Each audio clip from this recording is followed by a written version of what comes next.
Thank you, Chair. I would like to start by congratulating Professor Prenil and Dr. Vavula and their colleagues for a most interesting impact assessment. And I'm not going to lie, it's not often an impact assessment this critical of a Commission proposal is presented to a committee in this Parliament. Now, referrals from scans sent to Irish police in 2020 and Swiss Federal Police data from 2021 employing a similar system as the one suggested by the Commission showed approximately 80% of flagged content was not child sexual abuse materials, CSAM. In Ireland, fewer than 10% were actionable reports that led to prosecutions and convictions. In Switzerland, less than 20% led to further action.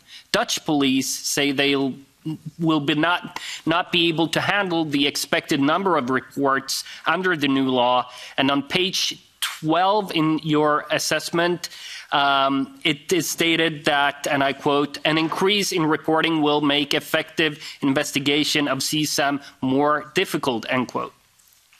It outlines two main concerns with regard to the effectiveness of the proposal in achieving its goal, protecting children.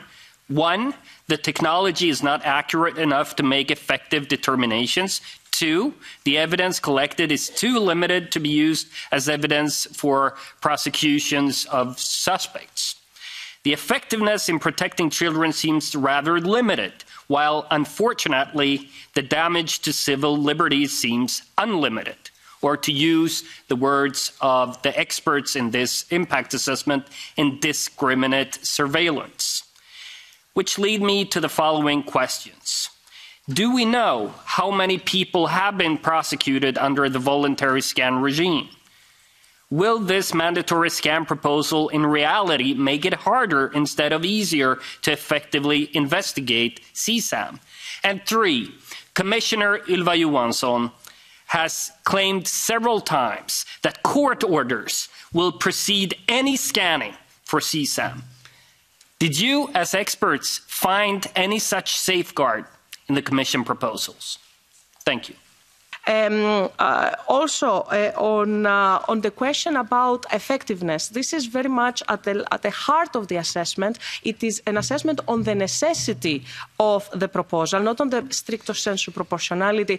And precisely because of the false positives, as has been said, the work for law enforcement officials is going to be, and for the centre to manage, is going to be potentially unworkable with, and therefore this will mean that cases of CSAM will be very much undetected, or it will be very much delay in being assessed and acted upon, and cases, because of the false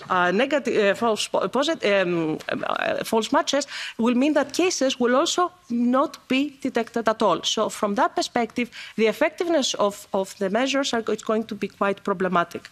Also, the existence of a judicial authority giving a court order. This is fundamental, and it is included in Article 8 in regard to all material.